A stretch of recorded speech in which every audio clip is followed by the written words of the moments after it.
E hoje, por exemplo, nós hoje não teríamos live. Agora, essa informação do veto da resolução nas Nações Unidas e os detalhes, inclusive, das suas reações, nos trouxeram novamente à plataforma, porque eu acho que é impossível sonegar esse tipo, porque as pessoas querem saber por que continua. Né? E acho que é um ônus muito grande também para os Estados Unidos, na medida em que esse tipo de atitude é tomada. Cidadão comum, boa noite. Pela primeira vez na história, temos uma guerra onde morrem mais crianças do que soldados. Não importa de que lado está a razão, todos estão errados. Muito obrigado ao cidadão comum pelo superchat. Infelizmente, eu estou fazendo hoje pelo YouTube direto, então não consigo destacar a sua mensagem. Mas eu quero dizer o seguinte: o problema não é um governo dos Estados Unidos, o problema não é um governo, sob o ponto de vista da personificação em uma liderança. O problema é o ônus do que isso representa em relação à perspectiva de que desacredita, inclusive, a defesa de direitos humanos quando legítima. Lembra um pouco a história do Joãozinho mentiroso. Por quê? Porque na medida em que você diz, olha, eu defendo os direitos humanos como princípio erga omnes, mas quando há uma resolução desse tipo nas Nações Unidas, eu veto o emprego em função de quem se destina, eu perco a credibilidade no que diz respeito à legitimidade política da proposição. Então, se amanhã os Estados Unidos disserem que são contra algum tipo de arbitrariedade de regime de exceção que pratica desmandos em relação à questão dos direitos humanos e, por vezes, até de forma legítima, o que vai surgir, em primeiro lugar, para aqueles que estão assistindo, é que há uma hipocrisia, uma política de dois pesos e duas medidas, não é? Fábio Murai, eu não acredito que se libertarem os reféns o conflito acaba. Não acredito, porque o próprio primeiro-ministro de Israel já diz de maneira taxativa, cabal, que o conflito só acabaria quando ele conseguisse consolidar o controle sobre toda a faixa de Gaza.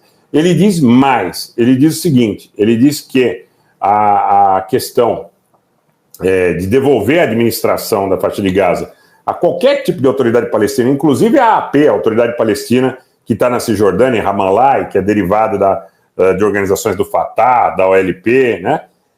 Muita gente cogitou a possibilidade da libertação eventual do Marwan Barghouti. Boa noite, Isamari Solange, seja bem-vinda. Como um Mandela palestino, que pudesse criar um ambiente de apaziguamento, que pudesse também dirigir não só a Cisjordânia, mas também Gaza, e que pudesse propiciar, inclusive, a abertura de acordos para o estabelecimento de 2 estados. O governo israelense diz que não devolve a administração da faixa de Gaza. E aí tem um monte de contradição, porque houve, inclusive, fundação de pedra fundamental para a volta de colonos, né, que altas autoridades israelenses participaram no norte da faixa de Gaza. A situação é muito complicada, gente. Eu, entendo que o objetivo político do controle da faixa de Gaza também é um objetivo de controle dos recursos energéticos, dos recursos que partiriam a partir da consolidação da administração de um porto de gás operacional sob o ponto de vista do controle do Mediterrâneo, tá? E entendo que tudo isso está ficando cada vez mais claro.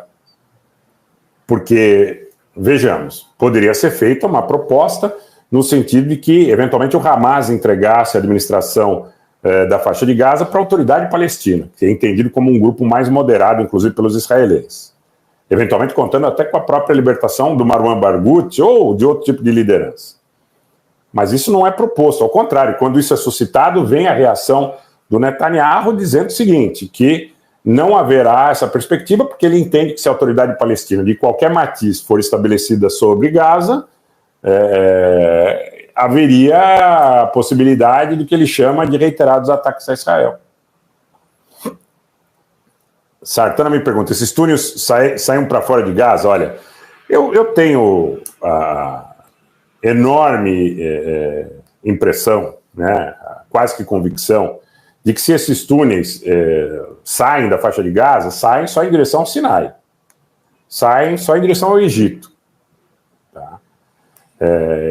Eu vi absurdos nas redes sociais, gente dizendo que esses túneis chegariam a Teherã, que esses túneis chegariam a Bagdá, a Damasco, a Beirute. É impossível, tá, gente? É impossível, né? Seria uma Essa é uma elucubração sem o menor sentido.